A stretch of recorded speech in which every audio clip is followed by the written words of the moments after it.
Ahoy, my friends, Ryder here, and welcome back to another Final Fantasy VII Ever Crisis video. Today is the day. The moment has arrived. This is my to pull or not to pull for the new Tifa and Aerith Monster Hunter banner. So without further ado, let's go over and check out this new banner. Now, luckily, the sneak peek that we had, data mine or whatever it is, whoever found out what this banner was going to be was actually pretty dang accurate. So I'm actually pretty excited about this one.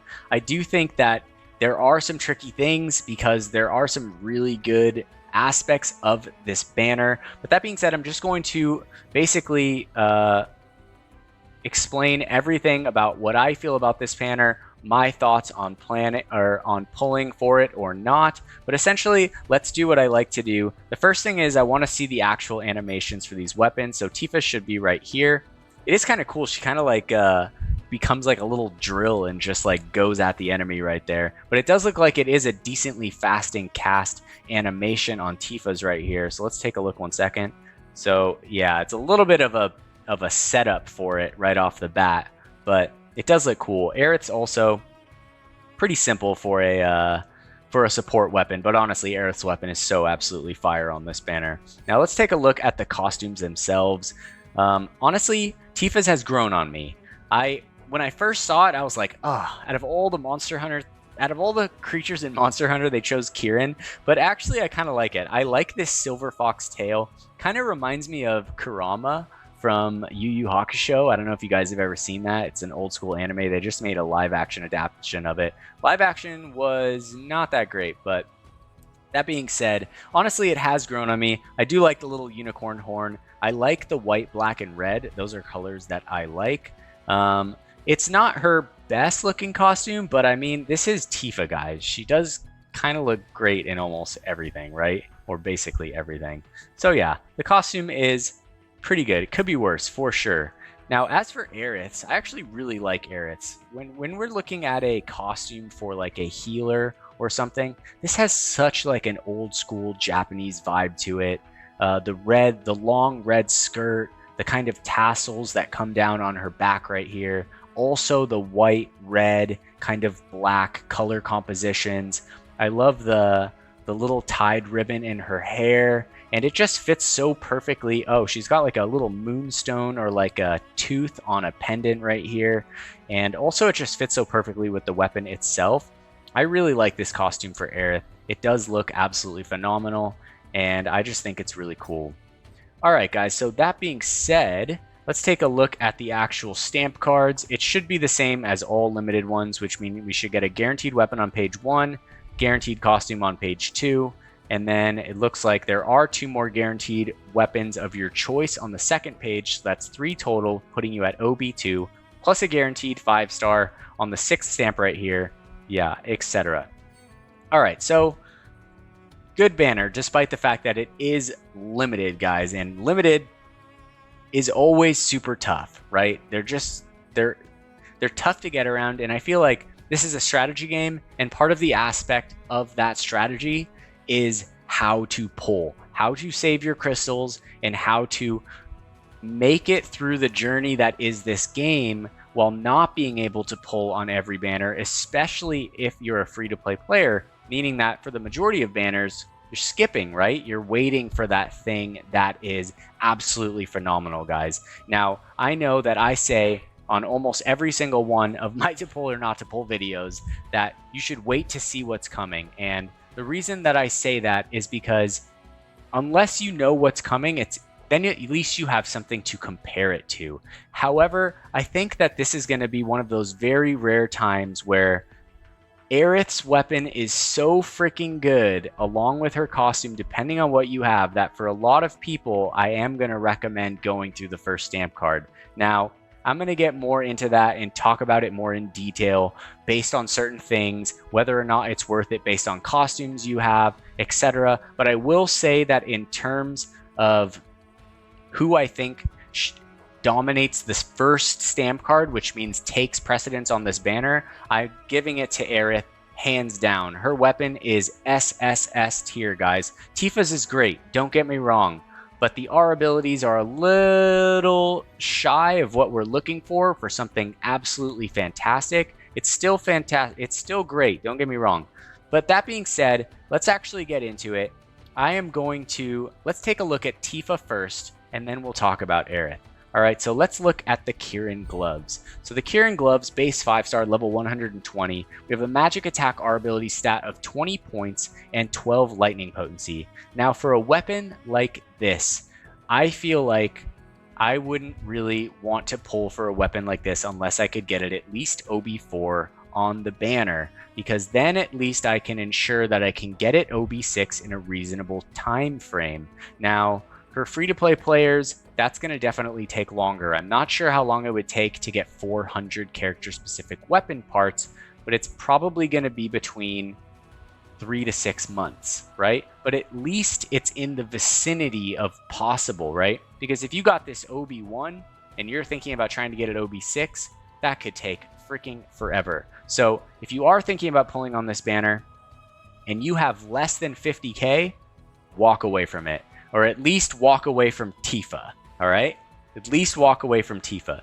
Tifa, in my opinion, you're committed to OB4 at a minimum, or OB5, depending. Personally, I'd never recommend pulling past OB5. I don't really understand the reason that someone would pull past OB5 or OB9, just because at that point, it's so close that I can see the appeal of having the weapon right away, but in terms of strategy and resource management over a long period of time, it does not really make sense to me to actually pull to OB6 or OB10 on the banner. You're looking at 200 weapon parts at that point, and you could pull 5 extra times for that single last copy. And is 15,000 crystals worth 200 weapon parts? And I think no, right? And even it could be worse than that, right? I mean, you could get it. If you don't get it, I think past 2 pulls, 6k crystals, I think no. Anyway, let's get back to the Kirin gloves right here. Okay, so here we have 520% magic lightning damage. This is basically going to be the same as Zack's weapon. So 620% magic lightning damage at OB1, 520% magic lightning damage at base 5-star. When HP is 50% or more for Tifa, it will increase the magic attack potency low, max potency mid. When you get this to OB6, it's mid on first cast and it will never go high. It would have been nice to have this go high, but it does not go high. Now, the problem is that the potency of the damage is really much higher. So this is a weapon that you would preferably have at OB10. But is still going to function properly at OB6. Now, let's talk about something that has to do with the limit break draw banners, right? So during the 6-month anniversary, we got Cloud, Glenn, Zack, Sephiroth. We also got ice and water and fire for elements, and then 1 non-elemental sword, right? My guess, and we got all guys, we got all boys this time for the 6-month. My guess for the 1 year is that we're going to have mostly girls. I still think that Cloud will get a banner, or even Sephiroth, but I still think that the girls are going to get their limit break draw costumes. And I do think that they're going to be the opposite elements that we didn't get during the 6-month anniversary. So during the 6-month, ice, water, fire, right? So what does that leave us with? That leaves us with lightning, earth, wind. Now, depending on what's going to happen, who knows if we're going to get a physical lightning costume for the 1-year anniversary or a magic one. My guess is that it would be magic, but who knows at this point, right? So if you're skipping this, the hope is that hopefully at the 1-year anniversary, we can get a limit break draw costume that's better R abilities, better overall, that can replace it as a magic arcanum costume. And I would guess that that's what's going to happen. However, there's no certainty for that. So this is the first lightning magic arcanum set in the game, and you know, it can be rare. I mean, we did have the Earth Arcanum, the magic one for Lucia, where we never really got a chance. I mean, I didn't pull for it, but there were few opportunities where that really came in handy, right?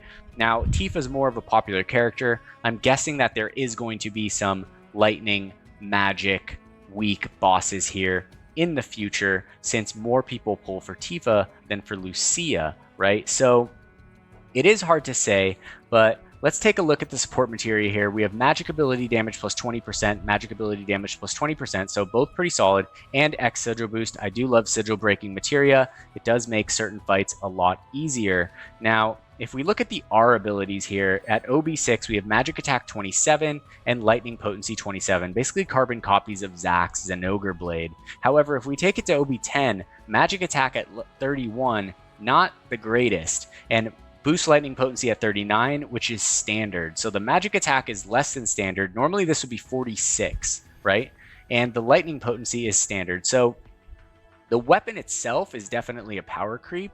It's definitely a good weapon, but the R abilities are a little bit lackluster, and there's nothing super like out of the ordinary great when it comes to the support materia. So on top of the fact that you would have to go for OB6, anything under OB6 I think will be useful for a small period of time and then eventually power crept into the dust. So you would want to pull for at least OB4. Now, I cannot recommend pulling for Tifa on this banner over Aerith. I think that Aerith is going to have far more viability based on her weapon, and essentially she's just the winner of this particular banner. However, that being said, if you are going to be pulling for Tifa, just keep that in mind. It is going to be tricky choosing which your guaranteed weapons are. The nice thing about Aerith's is that you can use it at base 5-star. So you could technically choose, you know, all three of your guaranteed guaranteed limited weapons to be Tifa's, and then use weapon parts to take Aerith's from 3-star, 4-star up to 5-star, and have that single copy of that. All right, so that being said, let's jump over to the actual costume itself. The costume itself is really good. We have boost magic ability potency here, which is always super solid, and the lightning arcanum, the first magic lightning arcanum costume in the game. I do really want it, but it's just tough right now with everything that's coming. We have Vincent, we have Summer. We're going to have a bunch of bait banners up to the 1-year anniversary. And then the 1-year anniversary costumes and weapons are honestly probably going to blow these out of the water based on how good the last ones were compared to what we had in the game leading up to them. Now, I'm pretty sure if I had to bet, lightning, wind, and earth will be there. The question is what attack type, physical or magic, and unfortunately, I couldn't tell you guys. All right. That being said, let's jump over to Aerith, all right?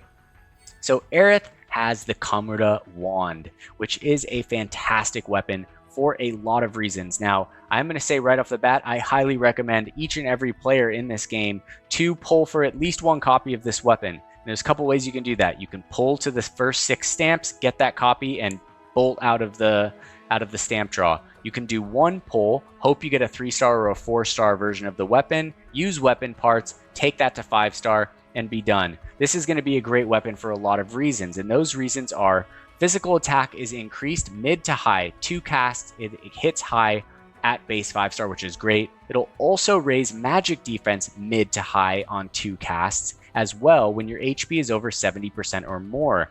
This weapon is going to be pretty substantial, I think, for Ramuh.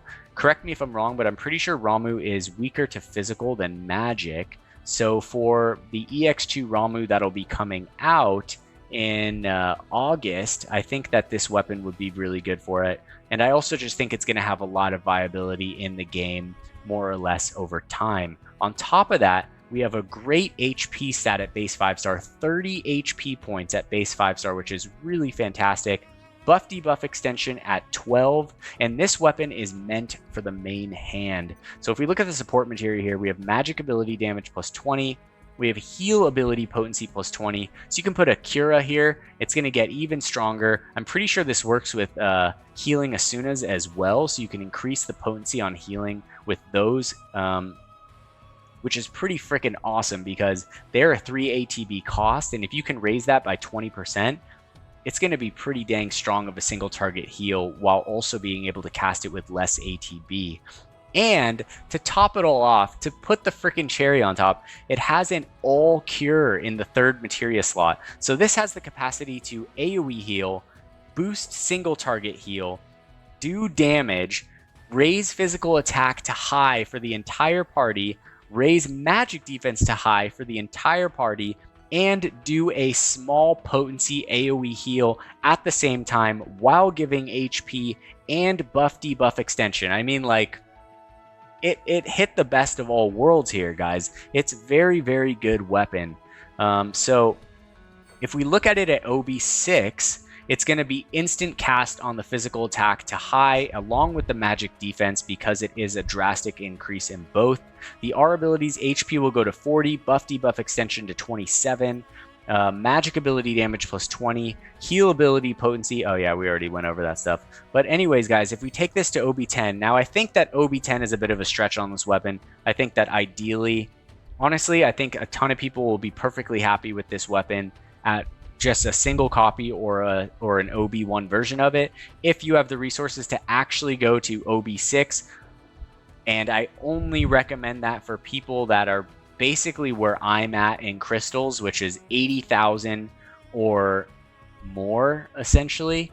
If you don't have that much, if you're sitting at 60k, you know, this banner is really hard. It's not easy to, you know, do a should you pull video because so many of you guys have completely different accounts, and for one person I could say, yeah, you totally go for it, and another person I would be like, no, you probably don't want to do it, right? And so it's really hard to give a overall thing, but I'm trying to do my best here and do all of you guys justice. But essentially, I do recommend that if you have, I think that pulling this banner and getting to Aerith's costume will be worth it in the long run for a lot of people. Now, you guys have to keep in mind, summer costumes are coming. If that's something that's you're super psyched on, you have to keep that in mind, right? They're not that far away. Vincent is coming. Vincent is so sick, and he's going to be really fun in this game. It's awesome that the summer costumes and Vincent are not going to be limited, meaning you don't have to pull past the first stamp card. You can wishlist that weapon later on. You just really need to get a copy of it to play and the costume that's going to come with it, as long as it's even good. But it is good to have it. So you do want to be going into July with a bare minimum of 30,000 crystals. That being said, realistically, you want more, because when we hit the 1-year anniversary in September, you're going to want, like, realistically 60,000 crystals minimum, right? If not more, 80 to 100,000, because the limit break draw banners are going to be huge. Hopefully we'll be able to wishlist the old limit break draw weapons, great costumes, and as we saw in the first 6-month anniversary, there's going to be a lot of banners back to back to back to back to back. So it is hard to say, but I will say that, you know, if you're 100,000 crystals right now, 80 to 100,000, 100% pull for Aerith's weapon, get a copy of the costume. Unless you have the Floral Rod costume, which is also buff debuff extension, or the Garnet's costume, which is healing on it. However, the fact that this is healing and buff debuff extension is really, really, really quite good. And honestly, I think we'll have a long-term lifespan in the game for Aerith in particular, because I think that Aerith gets more love when Applebot has her as a support / healer as opposed to a DPS. So I think that they are going to reverse back around and take Aerith in more of that route. So I do think that the costume is going to have long-term viability. If you do have her other buff debuff extension costume or the Garnet costume, then maybe you only need to get a copy of the weapon and you can suit those here and there. You can definitely get by. This is not something that you absolutely have to clear content. It's just going to make certain team compositions a lot easier. So that being said, that is essentially how I feel about this banner. I do think that the weapon is worth it, even a single copy. Actually, I recommend for sure no costume like not even thinking about the costume, that every single person get a single copy of the weapon. It is going to help in the long run. I think it's absolutely fantastic. It is not wishlistable, which means as soon as this Monster Hunter crossover is gone, that weapon ain't coming back. And it is a fantastic weapon, guys. So don't sleep on that. Even if it costs you 6K to get the weapon, go out and get it, or whatever it's going to take to get to that first stamp card. Even if it took 18K, I honestly still think it would be worth it. But at that point in time, you would have already pulled a 3-star or a 4-star version of it. Just use weapon parts if you're just getting horrible luck at that point, right? So if you did 3 1 stamps in a row and you spent 9K, just use the weapon parts, take it to a base 5-star, boom, you've got the weapon. Save the rest of your crystals for things to come. If you have, 40,000 and above crystals, you can go for the first costume as well. Maybe even 30,000 and above, right? Because then hopefully by the beginning of July, by the end of July, those banners will be up for a while, Summer and Vincent. So you have time to save to at least pull for one of them. But essentially that is where I am on this right now. And I will be pulling for Aerith and that costume. And depending, because right now I'm at 80K. So technically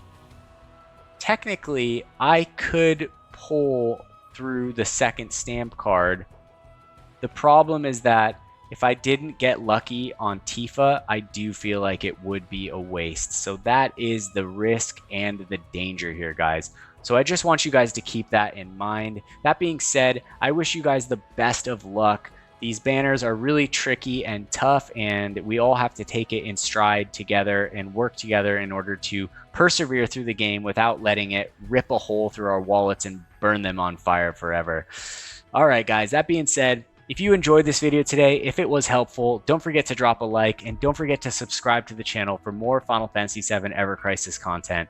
I hope you all have a wonderful night, take care, and peace.